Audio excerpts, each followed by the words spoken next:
Carta número 5. Yo, el Cristo, estoy escribiendo esta carta 5 para definir claramente la realidad oculta, a la cual también me referiré como el universal y lo divino, para ayudaros a abrir vuestras mentes hacia la comprensión de que, mientras que eres un individuo, aquello que te ha dado ser e individualidad es en sí mismo universal, eterno, infinito, está en todas partes y no tiene principio ni final. Por el bien de aquellas personas que hayan elegido leer la carta 5 antes que las anteriores, que describen mi vida y mis verdaderas enseñanzas mientras estaba en la tierra, diré que mi verdadero yo, el yo de Jesús, Cristo, Jesucristo, como han llamado, no debe de ninguna manera ser confundido con el Jesús que se describe en el Nuevo Testamento, en la Biblia.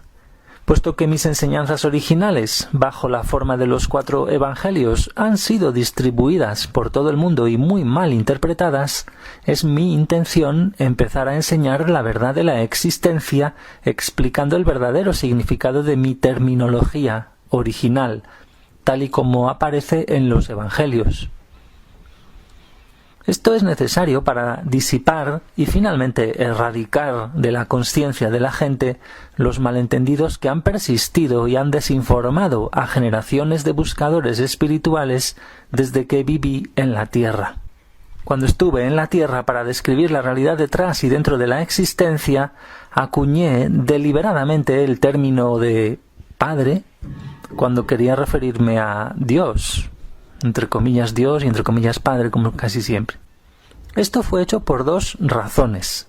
En primer lugar, según expliqué en la carta 1, cuando recibí iluminación en el desierto, fui capacitado para ver que los conceptos que describían al Creador del universo tal y como fueron revelados por los profetas judíos eran completamente erróneos. Aquí revelados, entre comillas. En segundo lugar, se me permitió percibir claramente y comprender plenamente la verdadera naturaleza del Creador, y me di cuenta de que era una naturaleza de paternidad-maternidad, es decir, de satisfacer las necesidades de la creación de manera específica y bien definida, de maneras que eran sinónimas a las de un padre-madre. Ciertamente, vi que los impulsos de paternidad-maternidad presentes en toda criatura viviente habían sido extraídos directamente del Creador. Y vi que el origen de todo amor e impulso paternal-maternal también era el origen de la vida y de la existencia en sí misma. También vi que la creación era una manifestación visible de los impulsos creativos universales del ser, y que por tanto a la humanidad se la podía denominar la descendencia del Creador. Por esta razón, era del todo natural que hablara del Padre al referirme al Creador, pues para mí esto es lo que realmente es el Creador en todos los aspectos, más concretamente padre-madre, aunque a la vista de la exigencia judía de que la mujer ocupara un puesto subordinado en la vida diaria, me referí tan solo al padre para evitar la resistencia judía y para ganar su aprobación de la nueva terminología.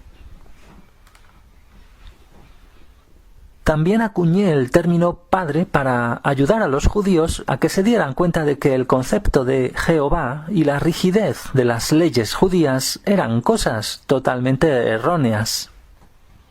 También al utilizar un nuevo término, el Padre, para describir al Creador, o sea, a describir el impulso creativo detrás y dentro de la existencia, dejé claro que había traído una enseñanza completamente nueva, en desacuerdo con la creencia aceptada sobre un Dios que rechazaba a ciertas personas y que les enviaba desastres como castigo retributivo.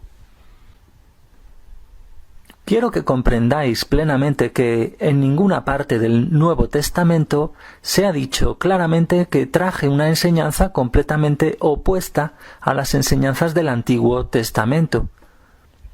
Y por tanto no se puede confiar, aceptar ni creer que el Nuevo Testamento sea una verdadera narración de mi vida y mis enseñanzas. Un relato verdadero y preciso acerca de mi personalidad, mi naturaleza iluminada, mis actitudes emocionales y mis enseñanzas en sí, hubiera dejado meridianamente claro que las antiguas formas de religión judía y mis enseñanzas iluminadas eran diametralmente opuestas en todos los sentidos. La religión judía contenía unos conceptos extremadamente materialistas. Ciertamente hay escritos de los cuales los judíos espiritualmente iluminados sacaban y siguen sacando una percepción mística de nuestra fuente de ser, y así merecen ser grandemente honrados y respetados por sus estados mentales trascendentes. Pero cuando los profetas se dirigían al hombre y la mujer de la calle, sus escritos transmitían un mensaje diferente, controlador, puramente humano y falso. No hay ningún control en cuanto al bien y al mal que sea ejercido por un Dios que está por encima. Y aquí bien entre comillas, así como mal entre comillas también, y Dios que está por encima entre comillas, por supuesto. Porque son el modo de hablar nuestro, ¿no? El humano antiguo. Seguimos. Si hubiera ese control, el mundo no estaría en un estado tan espantoso de agitación y miseria.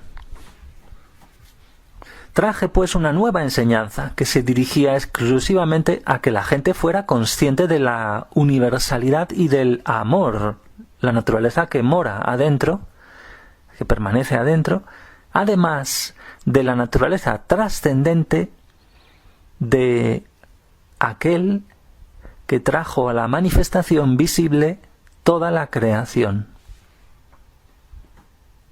Mi propósito es el de dejar claro esto, muy claro, para permitir así a los buscadores de la verdad deshacerse de cualquier resto de la creencia de que yo fui meramente un profeta en un largo linaje de profetas judíos, de que yo seguía predicando haciendo variaciones sobre el tema de un todopoderoso Jehová que tenía sentimientos ambivalentes hacia su propia creación.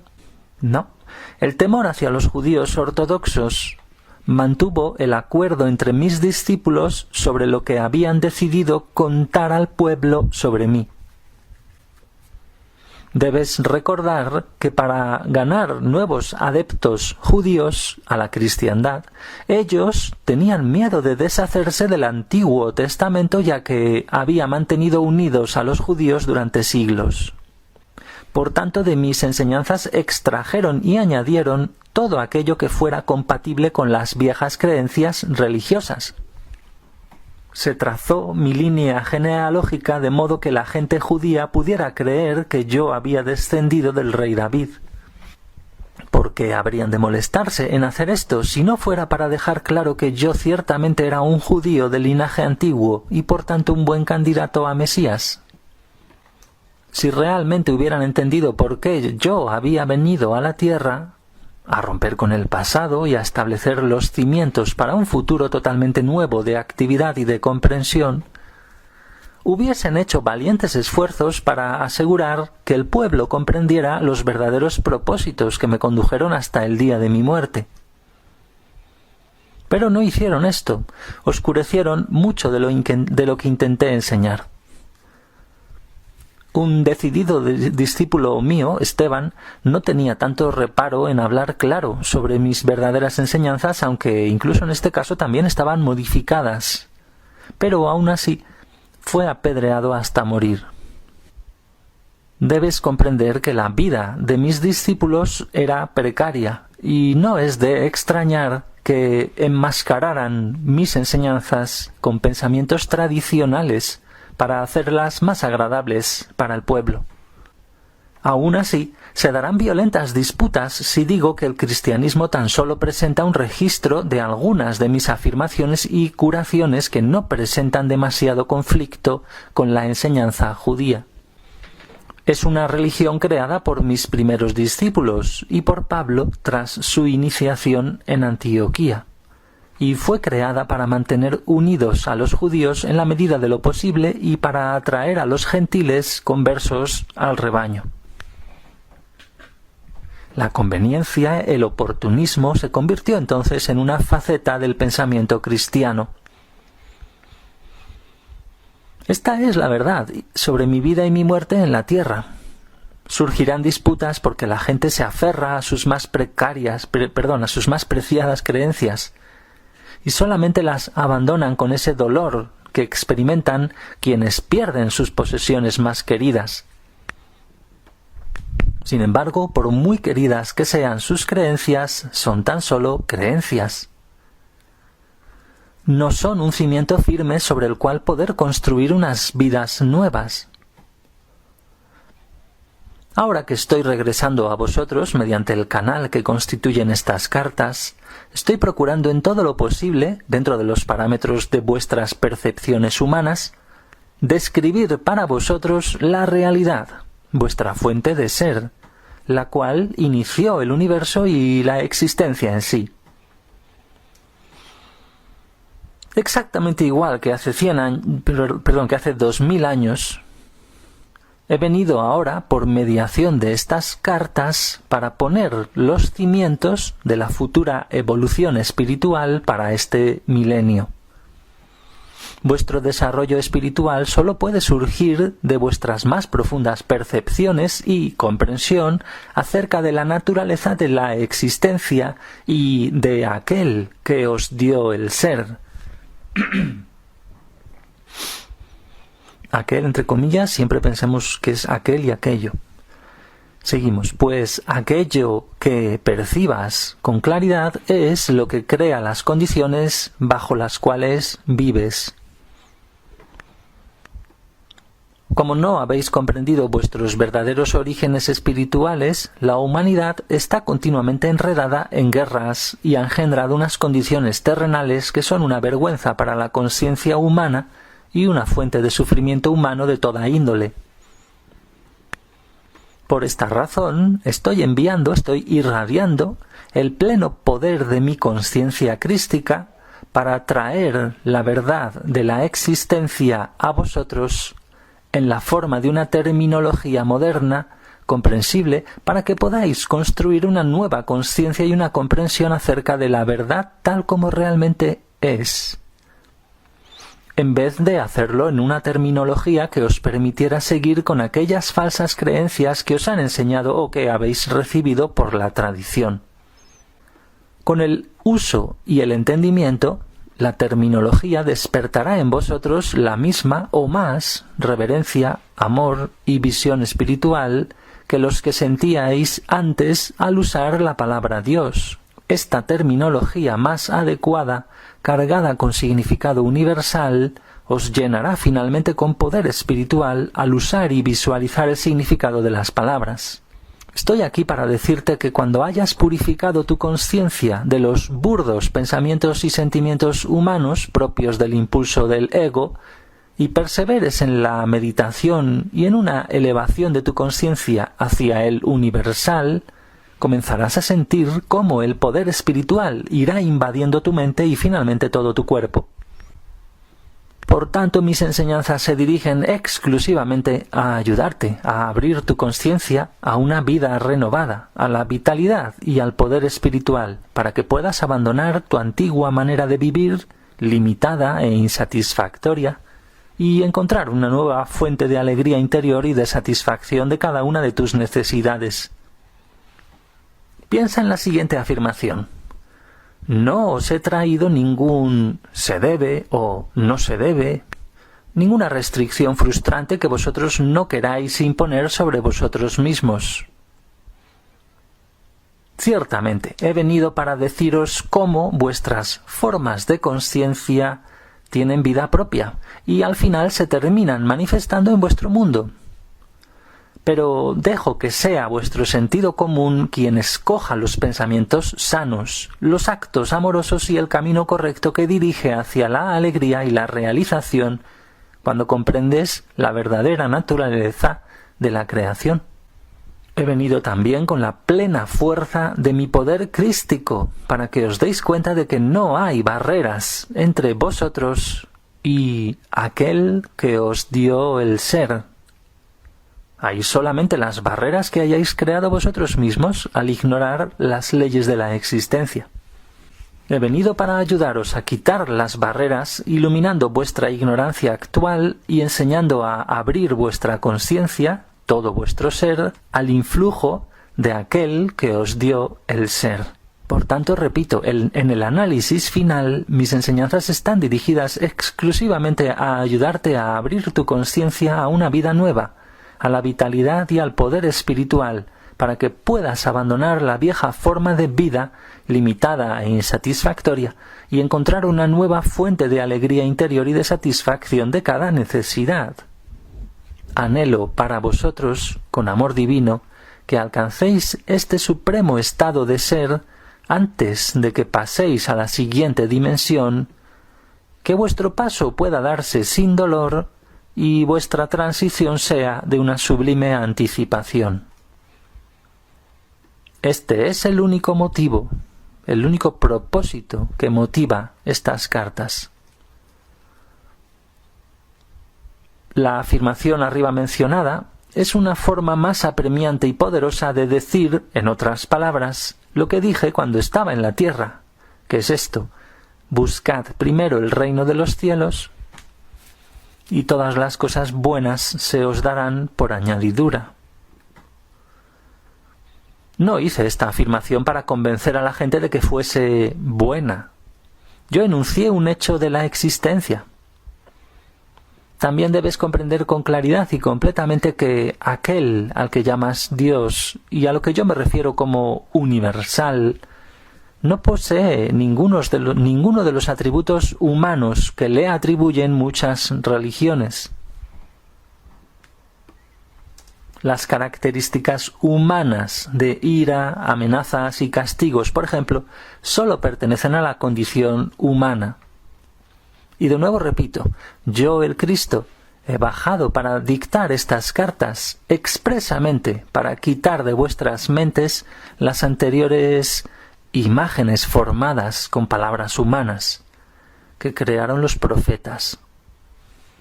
Mi firme intención es la de reemplazarlas con descripciones del poder, la conciencia universal, que realmente crea, mueve interiormente y sostiene al universo visible y a todas las demás dimensiones más allá de vuestra percepción y comprensión actual.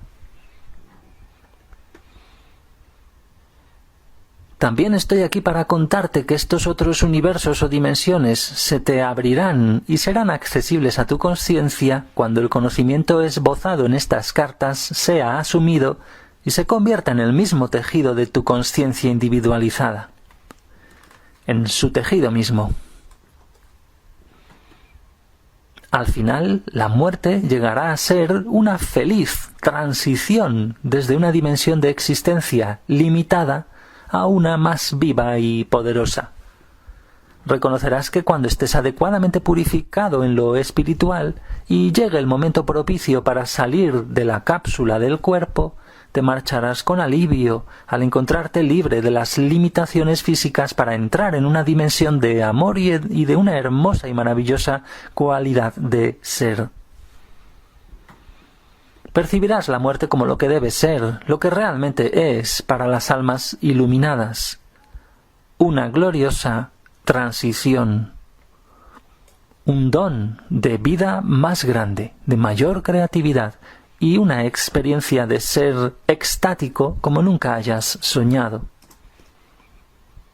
También quiero dejar claro que muchas personas creen que pueden vivir una vida fructífera y realizada por seguir a los cientos de diversos maestros del pensamiento positivo entre comillas. Cambia tu conciencia, dicen, y cambiarás tu vida. Y sí, esto es verdad hasta cierto punto, pero para los buscadores que están en una evolución espiritual, tal cambio de consciencia aún deja sequedad de espíritu y un anhelo de algo más. Y ese algo más que ansía el alma es un verdadero contacto y una verdadera reunión con su fuente de ser. Aunque puede que hayas logrado cierto crecimiento espiritual siguiendo el camino de percibir solo lo bueno, lo verdadero y lo amoroso, sigues siendo una entidad funcionando meramente en tu propio dominio terrenal, sin verte asistido por el infinito y eterno universal. Una vez que comprendes la naturaleza del universal y diriges tus pensamientos para realmente contactar con ello, comienzas a darte cuenta de que ya no estás solo, estás sostenido por la realidad que sostiene al universo. Y cuando digo establecer un verdadero contacto con ello, quiero decir que la oración suplicante para recibir este o aquel beneficio no está realmente haciendo contacto con tu fuente de ser. Ciertamente la fuente de ser sí que recibe la oración, y frecuentemente se logra una respuesta rápida que satisface la necesidad tal como lo pediste. Pero el verdadero contacto con la fuente de tu ser solo se experimenta cuando has purificado tu consciencia lo suficiente del burdo impulso egoico humano y has pasado algún tiempo en meditación y con un constante intento emocionalmente poderoso de extenderte conscientemente hacia tu fuente, buscando conexión, renovación y reconversión de espíritu. Este es el verdadero propósito tras la existencia. Una constante y mutua reciprocidad de comunicación entre la fuente de todo ser y la creación. Aquí querría recordarte que cuando vivía en la tierra, todos los días decía a los judíos con mucha claridad que por mí mismo no podía hacer nada. Continuamente declaraba que es el Padre quien hace el trabajo y no yo. He venido en este momento para capacitarte para hacer la transición desde una conciencia amarrada a la tierra a la de la iluminación, en la que finalmente la persona reconoce que él o ella conoce la verdad del ser.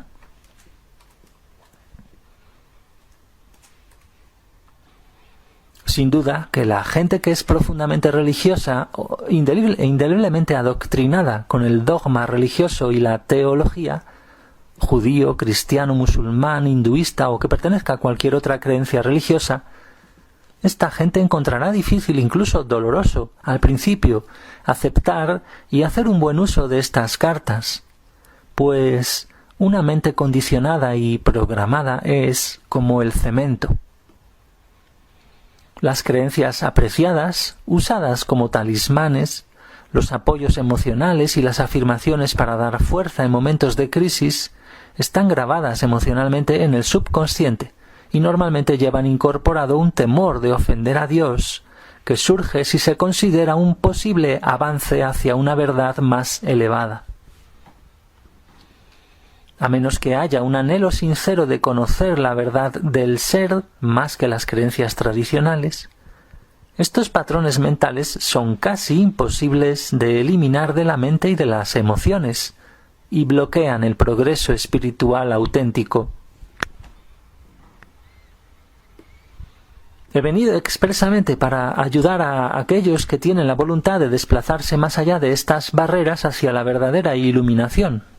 Por tanto, si por intuición sientes que las palabras que hay en estas páginas son verdad y te sientes atraído o atraída hacia ellas, ten confianza, porque estás preparado para comenzar el camino espiritual que se esboza en estas cartas y yo estoy a mano para darte el valor para seguir hasta que alcances tu meta.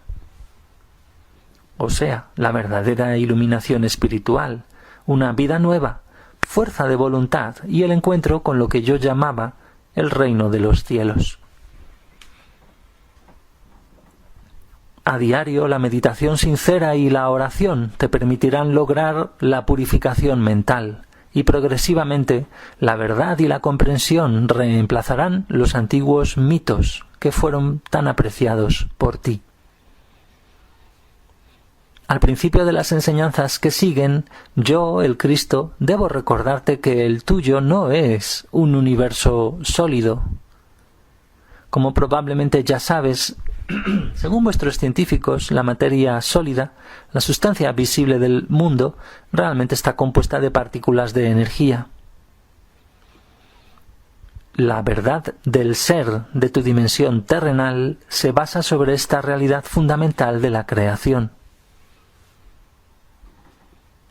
Para comprender mis enseñanzas referentes a la verdad del ser, es necesario captar este fundamental vacío aparente que subyace a todo vuestro mundo creado. La mayoría de vosotros conocéis este hecho de la existencia de manera intelectual. Sin embargo, aún no se ha filtrado a vuestra consciencia para daros una nueva perspectiva del mundo y de la existencia misma. Seguís pensando, como lo habéis hecho durante milenios, que vuestro mundo es sólido y que las condiciones del cuerpo y de todo fenómeno externo están fuera de vuestro control. Creéis que sois víctimas de la existencia. Sin embargo, la verdad es lo contrario. Y vuestras vidas reflejan estas creencias. Por tanto, es imprescindible que yo regrese para ayudaros a avanzar hacia una percepción más elevada de la verdad. Como dije en la carta 1, después de la iluminación en el desierto, volví a mi mundo de ciudades y pueblos palestinos e inmediatamente empecé a controlar los elementos de la materia, entre comillas, elementos de la materia, allá donde veía la necesidad de ayudar a quienes estuvieran necesitados o sufriendo. He venido para mostrarte exactamente por qué fui capaz de hacer eso. Como ya os revelaba en la carta 1, durante el tiempo en que recibí una iluminación plena en el desierto, comprendí que la materia no era realmente sólida. Pero no se me dio a entender el modo exacto en que las partículas eléctricas que denominaba centelleo de las motas tomaban la apariencia de materia visible. Tan solo sabía que esas motas se movían a una frecuencia elevada de velocidad dentro de la mente Dios, y que por tanto la mente Dios era universal. Percibí que la mente Dios era tanto el creador y la sustancia de todas las cosas, tanto el creador como la sustancia de todas las cosas dentro de la creación misma. De ello estaba absolutamente seguro. También vi con toda claridad que cuando el pensamiento humano estaba cargado de convicción o de emoción, afectaba radicalmente a este proceso de materialización de formas visibles. Por tanto, la mente humana podía interferir, y de hecho así lo hacía, con la verdadera intención de la mente Dios. Fue una comprensión emocionante y exultante, puesto que los mitos que me habían enseñado los rabinos judíos eran claramente falsos. Y fueron inmediatamente eliminados de mi mente. Abracé la verdad con entusiasmo, pues ya comprendía por qué la gente experimentaba la miseria y el sufrimiento, porque emanaban de sus propios procesos de pensamiento. También se me dejaron ver las comunidades de partículas vivas que la ciencia llama células, trabajando dentro de todo ser vivo.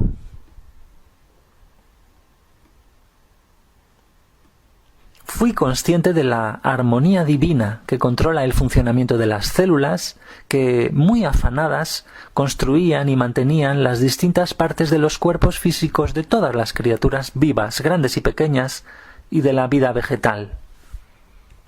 Por esa razón, utilicé tanto el campo y la naturaleza, los utilicé tanto, en tan gran medida, el campo y la naturaleza para dar ejemplos de la inmanencia y de la actividad del Padre dentro de las partes menores de la vida salvaje, como las plantas, los pájaros.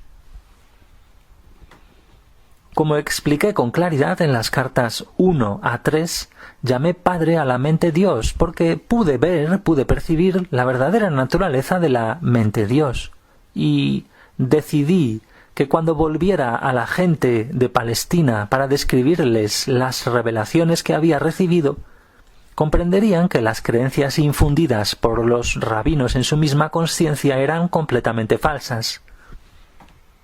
Vi que la naturaleza de la mente Dios era la forma más elevada de amor divino y que podía verse coherentemente activo dentro de cada cosa viviente.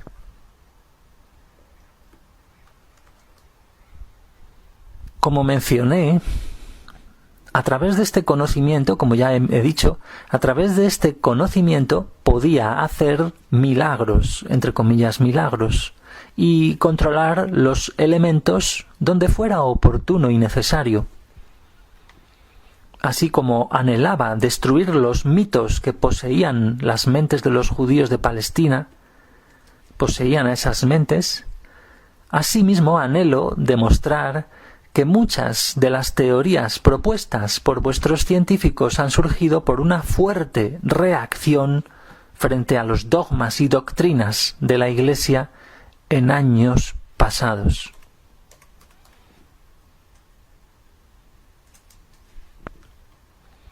Para comprender esta afirmación, debes darte cuenta de que hasta la época de Darwin, y mientras varias iglesias cristianas tenían la mente del pueblo bajo su dominio, se aceptaba en términos generales que el universo había sido creado literalmente tal y como estaba escrito en el Génesis del Viejo Testamento de la Biblia. Cuando los hombres de ciencia intentaron anunciar sus descubrimientos y sus teorías, estaban obligados, pues, a describir sus nuevas creencias en presencia de una enorme oposición religiosa. Por consiguiente, vieron que era necesario utilizar gran parte de su energía mental en comprobar que las afirmaciones de los profetas estaban equivocadas. Al hacer esto, este asunto les causó la pérdida de la claridad de visión, claridad en la visión, y también se convirtieron pues en seres impulsados por el ego. De ahí en adelante, cualquier percepción intuitiva que fuera propuesta por la fraternidad científica era ridiculizada y rechazada sin más por otros científicos. A causa de ese clima mental, el péndulo de la búsqueda de la verdad osciló exclusivamente hacia una constante creencia en la razón y la lógica, encerrando así al intelecto humano en el materialismo, para buscar las respuestas acerca de los orígenes de la vida y de la existencia. Por tanto, es absolutamente necesario que yo rebata algunas de las teorías científicas y que muestre que son tan erróneas como las llamadas verdades de la doctrina cristiana. Al llegar a algunas de esas teorías, tanto los científicos como los hombres de la Iglesia se han metido en los ámbitos de unas absurdas suposiciones no probadas para contestar preguntas que previamente no podían ser contestadas únicamente por la mente terrenal. Vuestra ciencia, una vez que os ha contado que la sustancia de vuestro mundo material está compuesta básicamente por partículas eléctricas agitadas a gran velocidad dentro del espacio, así, una vez ha hecho eso, no es capaz de explicaros por qué tales partículas de energía toman la forma y la densidad de la materia, excepto que habla de fuerzas, de fusión, que casualmente crean los elementos. La ciencia no puede contaros cuál es la fuerza de motivación que atrae a las partículas para formar los elementos. Tampoco puede explicaros la ciencia de dónde proceden tales partículas de energía, excepto decir que fueron liberadas en el momento del Big Bang, el cual, según creen, dio el primer ímpetu a la creación. ¿Y por qué un repentino Big Bang? ¿De dónde procede? ¿De qué se produjo? ¿Cuál fue el factor motivador tras ello? La ciencia habla del electromagnetismo, pero no puede decir de dónde proceden esas energías que aparecen y desaparecen. ¿A dónde van? ¿Por qué vuelven? Desde la perspectiva humana parece que no hay ninguna actividad inteligible dentro o tras su funcionamiento. Dentro de su funcionamiento o tras su funcionamiento.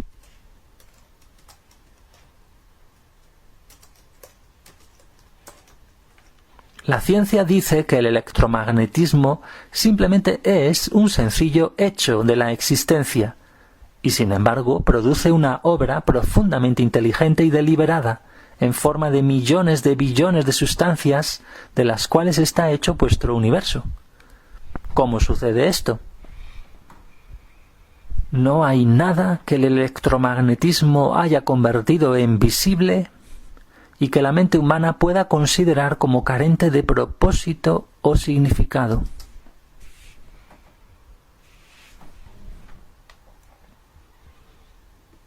Otra forma de decir esta frase: todo lo que veamos, hagamos un inciso, que es por supuesto obra del electromagnetismo, lo concibamos como lo concibamos, nos está diciendo aquí que todo lo que veamos tiene propósito o significado.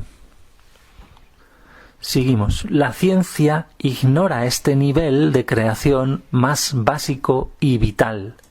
Sin una respuesta a la cuestión del por qué todo lo que ha sido traído a la manifestación visible a través de la actividad de las energías gemelas del electromagnetismo siempre tiene un propósito, tiene éxito y es racional, sin una respuesta así, no podrá descubrirse nada que tenga realmente valor en la búsqueda de vuestros orígenes.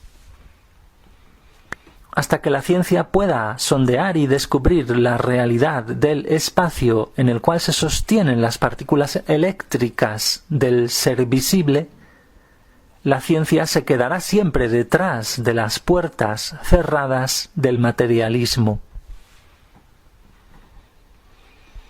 La realidad, entre comillas, siempre, casi siempre, muchas veces, y del espacio, también entre comillas aquí. Y ser visible entre comillas. Espacio, además subrayado en negritas. Entonces seguimos. Estará bloqueada la ciencia a la verdad eterna y a la sabiduría universal, y se quedará encerrada dentro de la atadura de la mera razón. Una razón que es tan solo el producto de la actividad finita de las células del cerebro. Lo que quiero presentaros es la verdadera naturaleza del espacio, pero antes de proceder a ello, primero debo atraer vuestra atención hacia muchas y muy pertinentes cuestiones.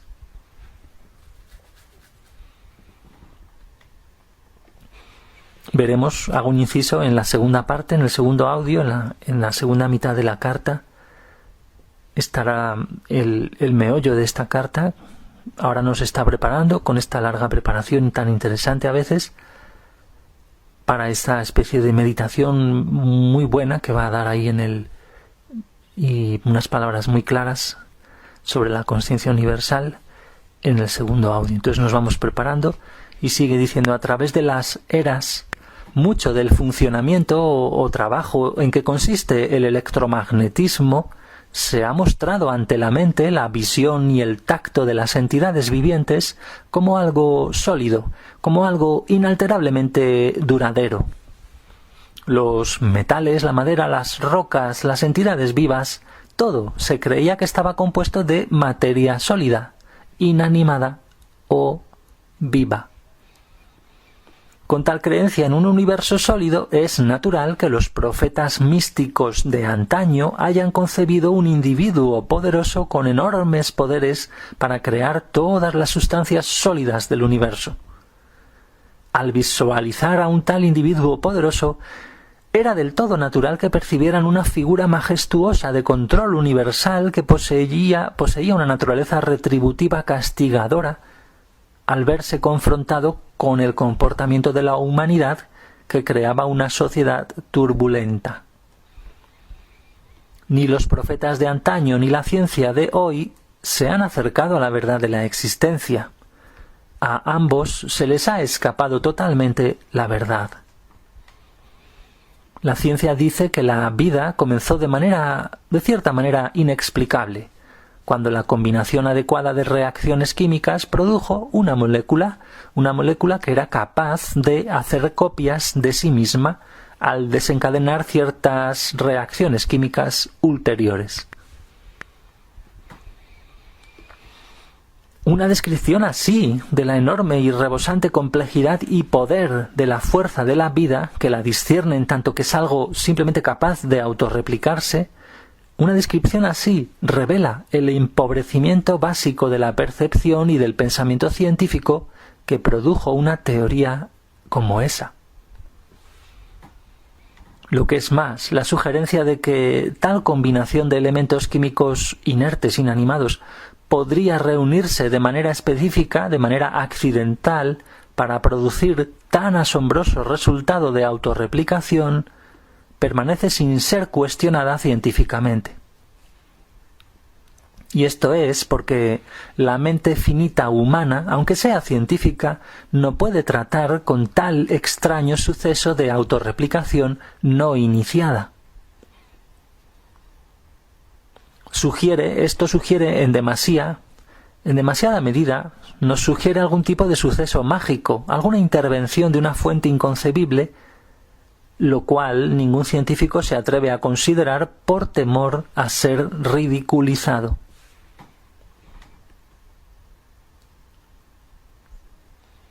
Esta actitud conformista de rebaño se considera más científica que producir teorías inspiradas, las cuales están bloqueadas por las leyes materialistas que la ciencia se ha impuesto a sí misma.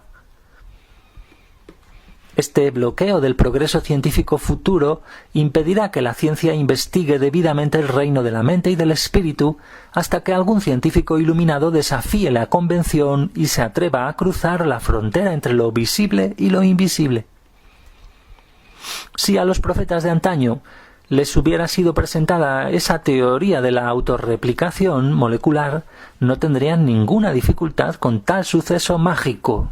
Dirían que Dios hizo las combinaciones y les infundió vida. Pero esta tampoco sería la explicación correcta.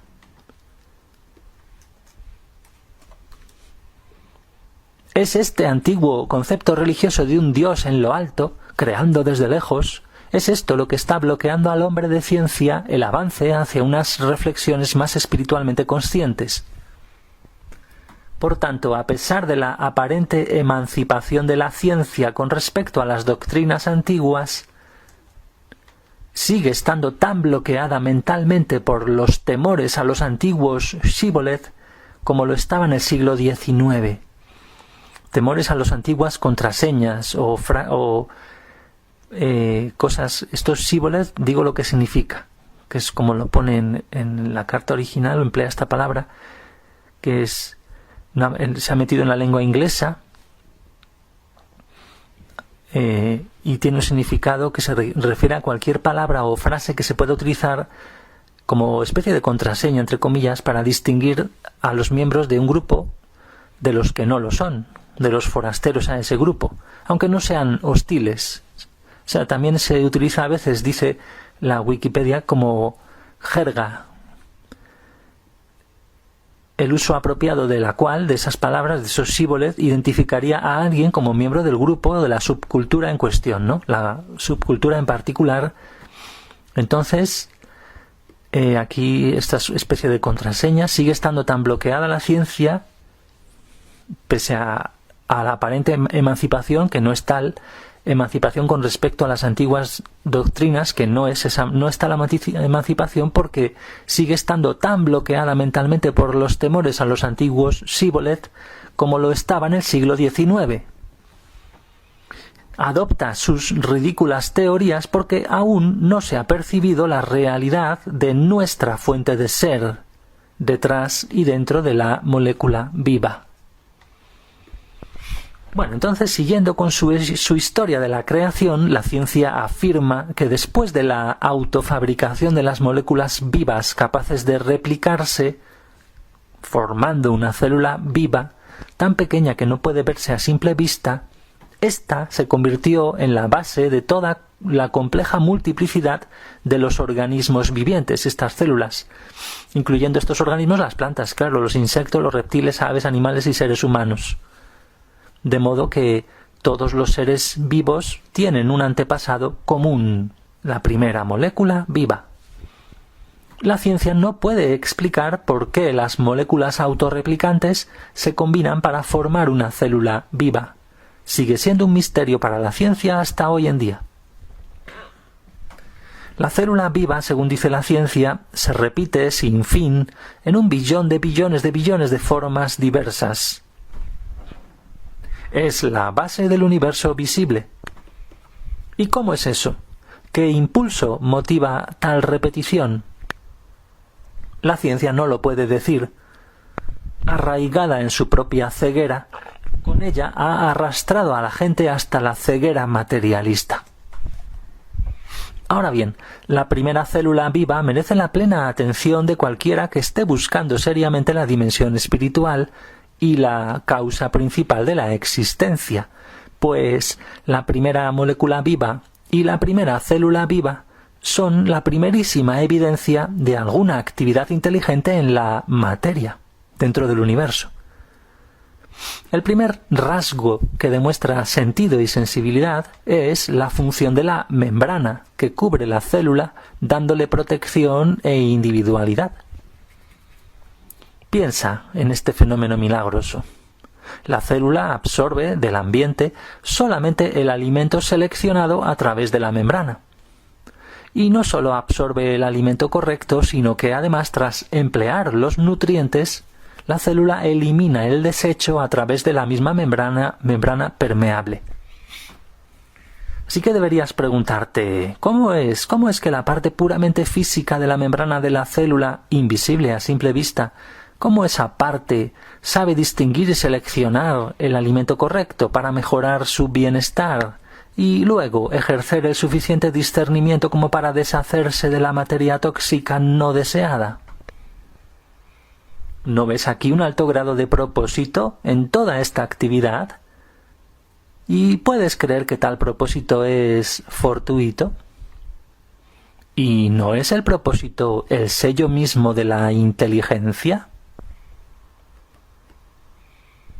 Y no solo esto, la membrana de la célula sigue haciendo este trabajo de seleccionar el alimento y deshacerse de la materia tóxica en 1 billón de billones de diferentes circunstancias y condiciones, relacionadas todas con la supervivencia de diferentes especies y en entornos diversos. ¿Acaso esto no es una evidencia del propósito que se muestra dentro de cada acción de cada especie? Ya sea en los insectos, las plantas, reptiles, aves, animales en general, o en los seres humanos. ¿No se podría describir el universo como el consistente y constante impulso del propósito hecho visible dentro del reino de la materia visible? El espíritu del propósito es un elemento físico. Te pregunto, ¿o es algo relativo a consciencia? Entre comillas, consciencia. Y si puedes aceptar que el propósito es un innegable impulso de creatividad que hay tras la existencia, Entonces puedes comprender la siguiente percepción, la de que vuestro universo es la manifestación visible de una evaluación inteligente de causa y efecto, claramente evidente dentro de la materia viva.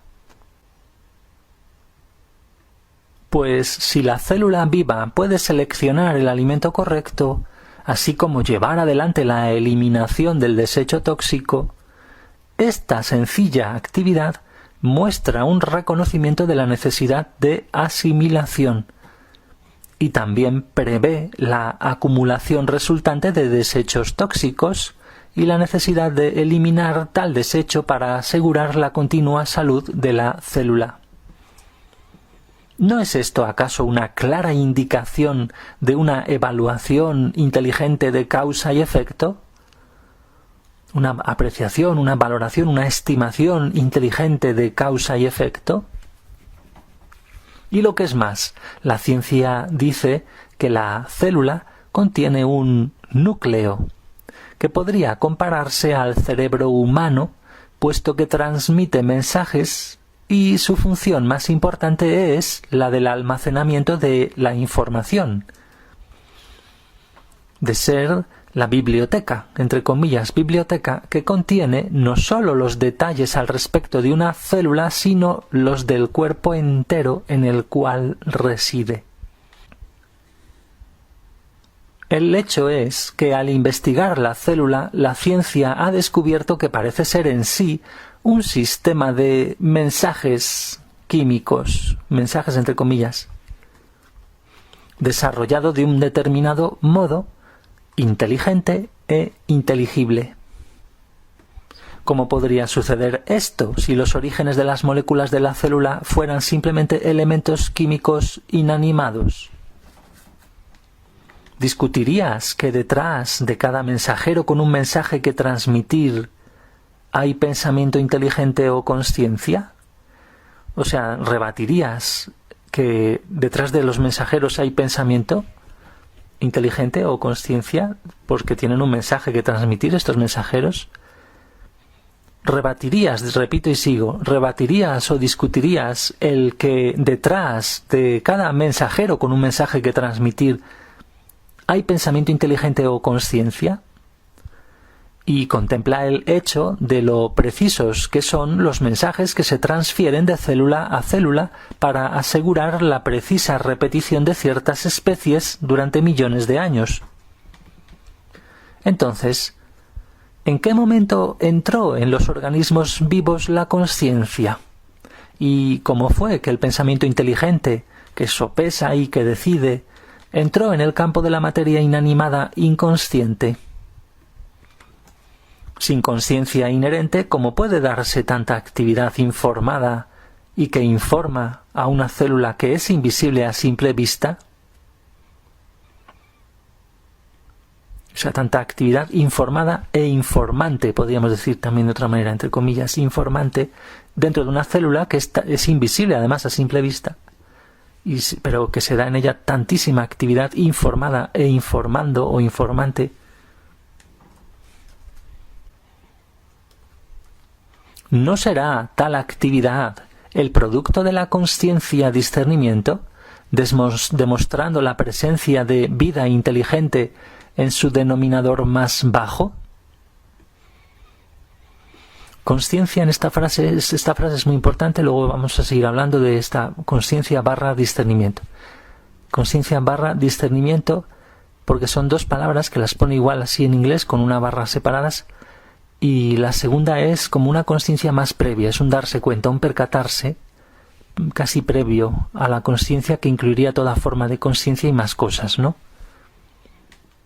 Podemos traer aquí, por ejemplo, una frase muy bonita de Seth, que es que la consciencia es el modo, uno de los modos, uno entre muchos, de un modo de percibir las distintas dimensiones de la realidad.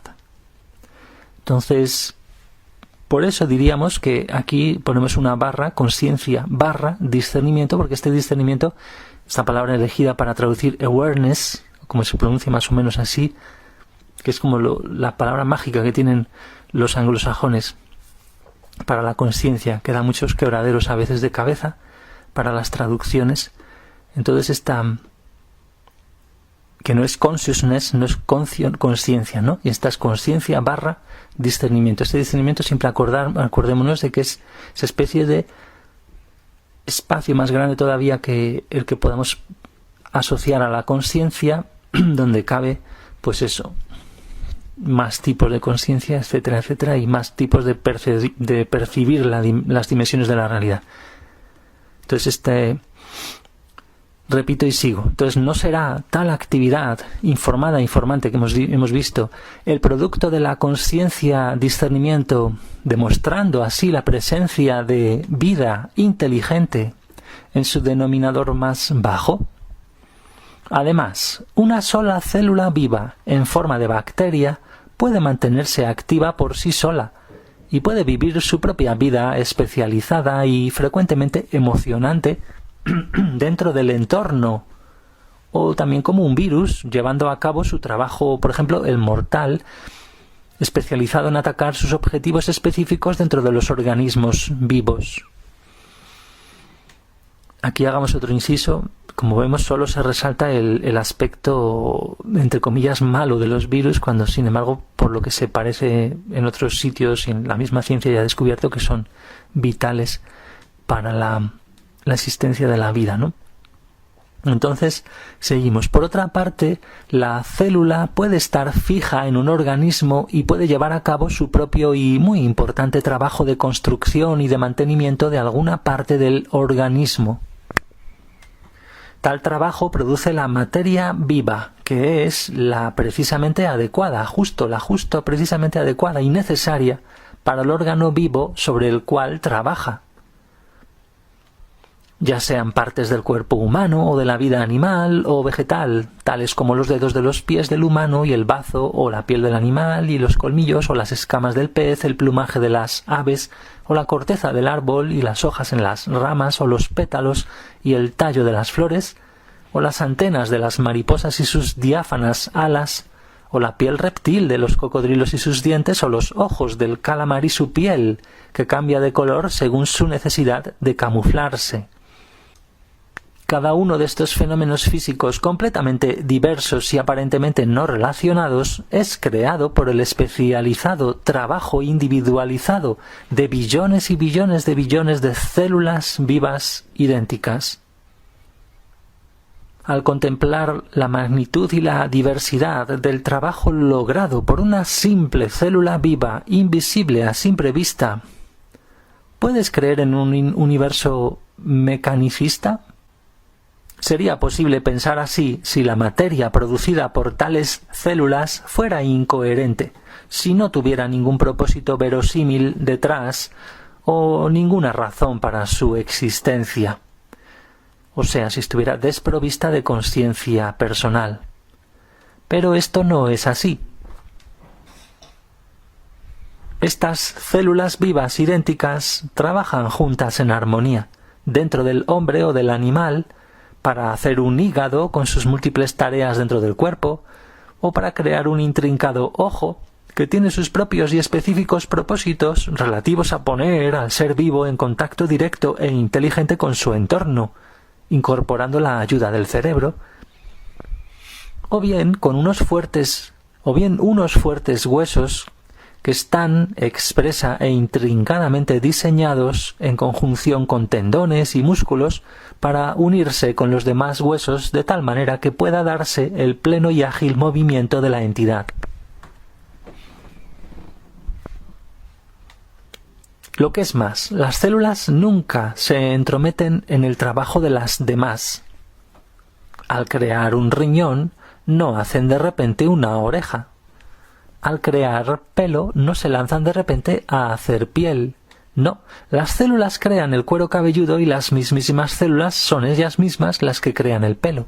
La única diferencia entre las células de la piel y las del pelo es el trabajo que realizan segundo a segundo durante toda una vida. ¿Y por qué? ¿Cuál es el factor motivador e inspirador? ¿Es el accidente? ¿Es accidental? ¿Qué inteligencia organizadora puso en movimiento todo el proceso de creación, desde el nivel más fundamental de la formación de simples elementos a partir de partículas eléctricas libres dentro del espacio, con la combinación de elementos para formar sustancias químicas, con la combinación correcta de las sustancias químicas específicas que conforman una molécula viva, y para la combinación correcta de las moléculas de la vida que dan lugar a una célula viviente que pueden nutrirse, excretar desechos, construir según especificaciones claras, desplazarse y sostener este enorme edificio de la creación sistemáticamente durante billones de años. ¿Qué inteligencia organizadora puso en movimiento todo eso? Y no solamente esto, sino ¿cuál es la fuerza motivadora que ha diseñado y ha logrado hacer evolucionar exitosamente dentro de los sistemas y entidades vivas, con billones y billones de formas diferentes de fertilizar semillas de todo tipo, ya sean las de las plantas, los insectos, reptiles, aves, animales o seres humanos, desarrollando así para cada cual un sistema inteligente de procreación ajustado a las condiciones climáticas, así como la producción de vegetación en el entorno con el fin de asegurar la supervivencia. ¿No es la supervivencia también evidencia de una actividad con propósito inteligente? Y, habiendo logrado esta gran hazaña de creatividad, ¿no deberías preguntarte cómo es que cada especie viva tiene su propia manera individual de criar a su prole y de protegerla en todo lo posible hasta que sea capaz de sobrevivir por su cuenta? ¿No es eso amor por la creación, activo en su forma más elevada? No se puede dejar atrás este análisis de lo que tiene que decir la inteligencia humana acerca de los orígenes de la vida y de la creatividad sin mencionar las importantísimas moléculas de ADN. Dicho entre comillas, esto de importantísimas moléculas, de las cuales se dice que portan el proyecto de todo el organismo, ya sea en una planta o en un bebé. Además, esas moléculas de ADN dan las instrucciones a las células informándolas para que construyan según los cromosomas depositados en la semilla. Y bien, sí, ciertamente, en lugar de la inteligencia, la ciencia os ha dado las moléculas de ADN, en tanto que vuestra fuente de existencia, esas las que os ha propuesto como fuente de existencia, como vuestro líder supremo, vuestro director de la creación, del cual necesariamente dependen las células endebles y materialistas y toda la creación para su supervivencia. Oh, contemplad el glorioso ADN, Señor de vuestra creación. ¿De dónde extraerían las células ADN, las células guión ADN, o sea, las células con ADN, sus inteligentes poderes directivos?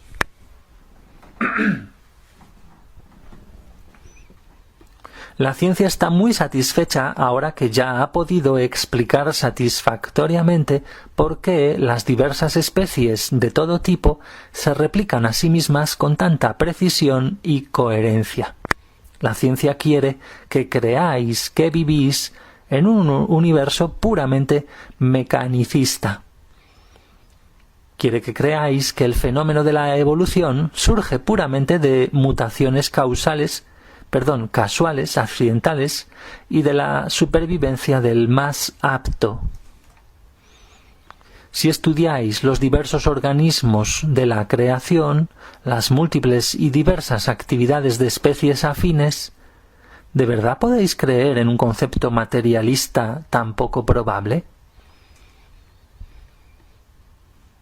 No es ninguna mera coincidencia que hasta hoy, y para que descubráis la inmensa inteligencia que está detrás de la creación, hayáis tenido y tengáis numerosos ejemplos de personas creativas que emprenden o emprendieron difíciles viajes para explorar, definir y fotografiar el hábitat y los hábitos de las criaturas salvajes y de las plantas silvestres.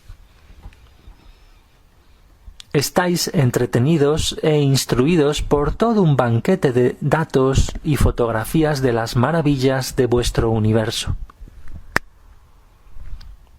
Durante mi estancia en la Tierra yo no tenía tales maravillas a las que poder referirme para poder enseñar a los judíos la verdad universal de la existencia.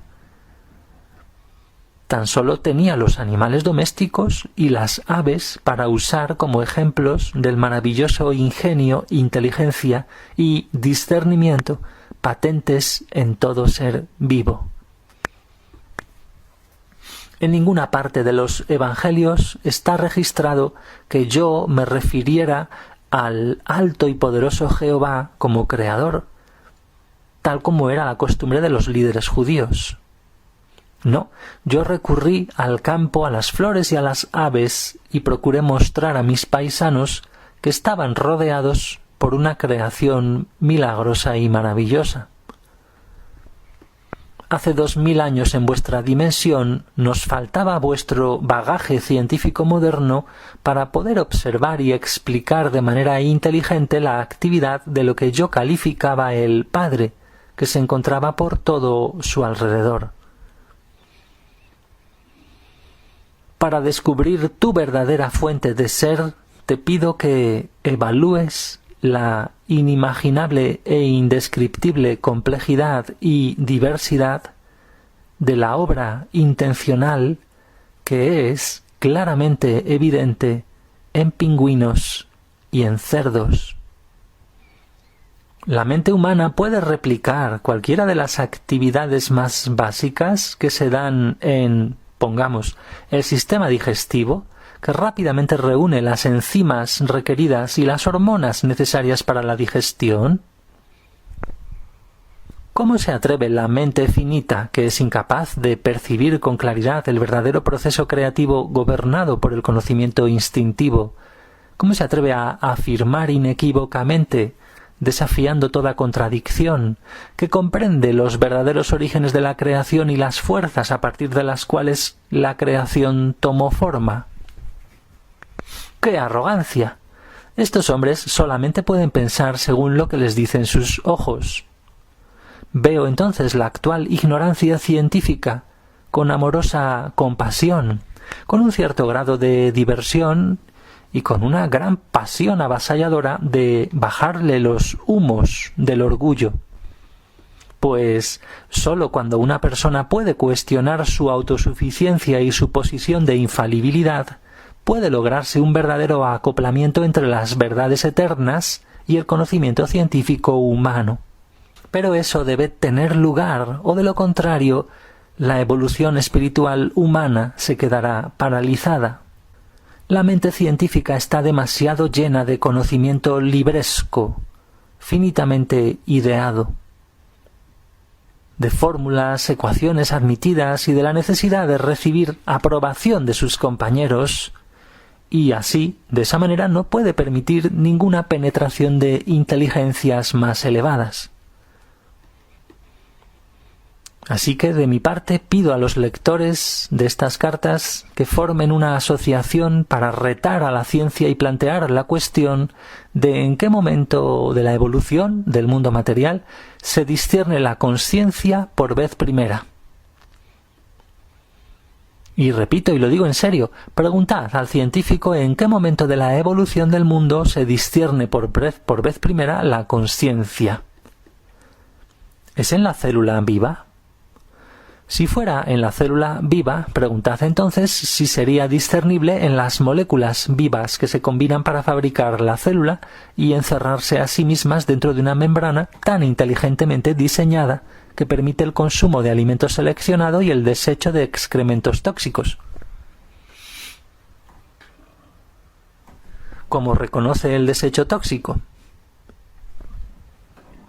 Y entonces, si se puede conceder que la consciencia podría estar presente en las moléculas vivas, ¿no deberíais preguntar si las propiedades químicas que se convertían en una molécula viva podían no haber contenido la consciencia que al final las impulsó y propulsó en una combinación viva para hacer una molécula? Y habiendo retrocedido hasta este punto en los orígenes de la existencia, las propiedades químicas, todavía deberíais preguntar por qué la consciencia debería hacerse una presencia viable solo dentro de las sustancias químicas, y por qué no antes, en los elementos en los cuales se plasmó por primera vez cierta individualidad. Y si es en los elementos, ¿por qué se debe negar que la consciencia propulsa a las partículas eléctricas para formar los elementos? ¿Es racional negar tal posibilidad? Y habiendo llegado hasta esa posibilidad, ¿no deberíais ir más lejos y preguntar de dónde procede el electromagnetismo? ¿Cuál es la realidad de la electricidad, más allá de los intensos rayos de luz ya descritos por la ciencia como fotones y electrones? ¿Y cuál es la realidad del magnetismo, más allá de ser energías duales de unión y rechazo, impulsos de energía que han traído estabilidad y orden al caos? Preguntad a la ciencia de dónde procede el electromagnetismo, que es responsable de los pasos más básicos de la creación de un universo organizado y ordenado, de una complejidad y diversidad imposibles de concebir. Ahora trataré de explicar en vuestros términos a aquel que está más allá de las palabras, aquello, y que en este momento está más allá de toda comprensión terrenal individualizada. Por tanto, aunque el intelecto ayude al cerebro a comprender intelectualmente las realidades espirituales que os estoy exponiendo, también crea una barrera ante la verdadera percepción y experiencia espirituales. Por esta razón, considerad que las siguientes referencias que haré a la dimensión universal última son una simple orientación, son ideas, vislumbres de formas difusas de conciencia de la realidad que hay detrás y dentro de vuestro universo. Y llevad cada idea, una, a la meditación.